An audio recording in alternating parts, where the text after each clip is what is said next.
Hi friends, welcome to SNKV America vlogs. అందరూ బాగున్నారా? ఈరోజు మనం ఎంతో ఈజీగా ఇంట్లోనే restaurant style mushroom masala gravy curry within 10 minutesలో ఎలా తయారు చేసుకోవచ్చో చూద్దాము. ఇది నేను మా అక్క దగ్గర నేర్చుకున్నానండి. మా పిల్లలకి మా అక్క చేసినప్పుడు చాలా బాగా నచ్చింది. సో సేమ్ రెసిపీని నేను మీతో షేర్ చేసుకోవాలనుకుంటున్నాను. ముందుగా దీనికి కావాల్సిన పదార్థాలు: మసాలాకి లవంగా, దాల్చిన చెక్క, యాలకులు, ధనియాలు, జీలకర్ర, పచ్చిమిరపకాయలు, జింజర్, గార్లిక్ అండ్ కొంచెం జీడిపప్పు. వీటన్నిటిని ముందుగా రెడీ చేసి పెట్టుకొని తర్వాత ఉల్లిపాయలు, టమోటా, మష్రూమ్ని ముక్కలుగా కట్ చేసి పెట్టుకోవాలి. ఫస్ట్ మనం మష్రూమ్స్ని ఒక వెడల్పాటి బౌల్లో తీసుకొని దాంట్లో కొంచెం ఉప్పు, తగినంత కారం వేసుకొని గట్టిగా మనం కలుపుకోవాలి.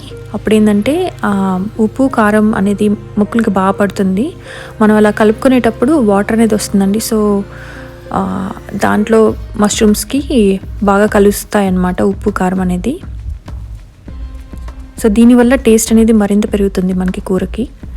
దీని తర్వాత ఒక ప్యాన్లో కొంచెం ఆయిల్ తీసుకొని అందులో ఈ మసాలా దినుసులు వేసుకుందాము. ధనియాలు, జీలకర్ర, లవంగా, దాల్చిన చెక్క, యాలకులు.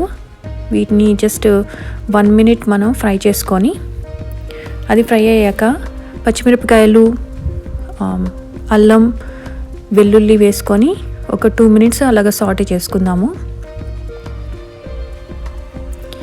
ఇవి కొంచెం ఫ్రై అయ్యాక ఇప్పుడు ఉల్లిపాయలు వేసుకుందాము. ఈ ఉల్లిపాయలు జస్ట్ 1 to 1.5 minutes అలాగా ఫ్రై చేసుకుంటే సరిపోతుంది. పూర్తిగా ఏమీ ఫ్రై అవ్వక్కర్లేదు.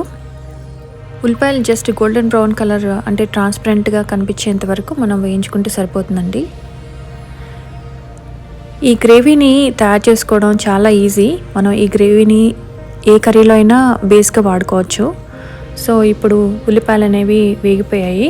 ఇప్పుడు ఇందులో కొంచెం జీడిపప్పు, జస్ట్ గుప్పెడంత సైజు జీడిపప్పు వేసుకొని ఒక 30 seconds అలాగా కలుపుకుంటే సరిపోతుంది. జీడిపప్పు పూర్తిగా ఉడకాల్సిన అవసరం లేదండి. దీని తర్వాత ఇందులో ముందుగా కట్ చేసి పెట్టుకున్న టమాటాలు వేసుకొని బాగా కలుపుకుందాము.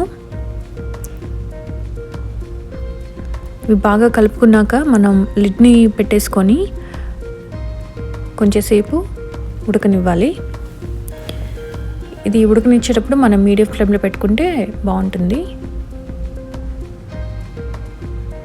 ఇది కొంచెంసేపు అయ్యాక చూస్తే లిడ్ తీసి చూస్తే ఉడికిపోయాయి. చూడండి ఎంత బాగా ఉడికిపోయాయో. నేను టమాటా ముక్కని చూస్తున్నాను, ఇది బాగా ఫ్రై అయిందా లేదా అనేది. అన్ని ముక్కలు సరిసమానంగా బాగా ఉడికిపోయాయి అన్నమాట.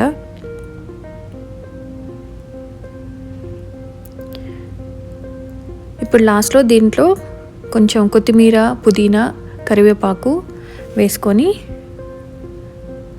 ఒకసారి కలుపుకోవాలి. సో ఈ మిక్స్చర్ని కొంచెంసేపు ఫ్లేమ్ కట్టేసి అలాగ ఒక 10 minutes అలాగ పక్కన పెట్టేయాలండి. ఇది ఆరిన తర్వాత మనం గ్రైండ్ చేసుకోవాలి. కొత్తిమీర, పుదీనా, కరివేపాకు వేసాక మరీ ఎక్కువసేపు మనం ఫ్రై చేయాల్సిన అవసరం లేదు. ఇవి ఆకులు కాబట్టి త్వరగా ఉడికిపోతాయి. ఇది కొంచెం ఆరాక నేను మిక్సర్లోకి తీసుకొని గ్రైండ్ చేసుకున్నాను. తర్వాత మనం మెయిన్ కుకింగ్లోకి వెళ్దాము. ఇప్పుడు ఒక ప్యాన్ పెట్టుకొని అందులో కొంచెం నూనె వేసుకొని అందులో మనం మష్రూమ్ని వేసుకుందాము. ఉప్పు, కారం కలుపుకున్నాం కదా ఆ మష్రూమ్స్ని. వీటిని బాగా నూనెలో బాగా కలిపి పెట్టాలి వేగేంత వరకు. దీనికి ఆయిల్ కూడా ఎక్కువేమీ పెట్టదండి. ఇందులో కొంచెం పసుపు వేసుకుందాము. మీరు కలుపుకునేటప్పుడే మష్రూమ్స్ని ముందే పసుపు వేసుకోవచ్చు. నేను అప్పుడు వేయలేదు కాబట్టి ఇప్పుడు వేస్తున్నాను. వేసుకొని కలుపుకొని ఇప్పుడు లిడ్ పెట్టుకొని ఒక 2 minutes to 3 minutes అలాగా ఉడకపెట్టుకుంటే బాగా ఉడికిపోతాయి మష్రూమ్స్ అనేవి. చూడండి బాగా ఉడికాయి, మనకి ఆయిల్ అనేది బాగా కనిపిస్తుంది.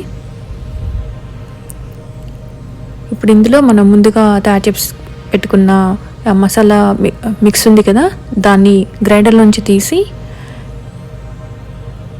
వేసుకొని బాగా కలుపుకుందాము. ఇది బాగా కలిపి పెట్టాక లిడ్ పెట్టుకొని మీడియం ఫ్లేమ్లో పెట్టుకొని ఒక 3 minutes మనం ఉడకబెట్టుకుంటే సరిపోతుంది. ఆల్రెడీ మనం ముందు మసాలా తయారు చేసేటప్పుడు ఆల్రెడీ ఫ్రై చేసుకున్నాం కాబట్టి ఇది ఎక్కువసేపు ఉడకాల్సిన అవసరం కూడా లేదండి. 3 minutes ఉడికిన తర్వాత కొంచెం బటర్ వేసుకొని అలాగా 1 minute సాటే చేసుకుందాము. సో బటర్ అనేది బాగా కరుగుతుంది. ఈ బటర్ వేయటం వల్ల మనకి మంచి టేస్టీగా ఉంటుంది కర్రీ. బటర్ కాకపోతే మీరు హెవీ క్రీమ్ అయినా వేసుకోవచ్చండి, బాగుంటుంది.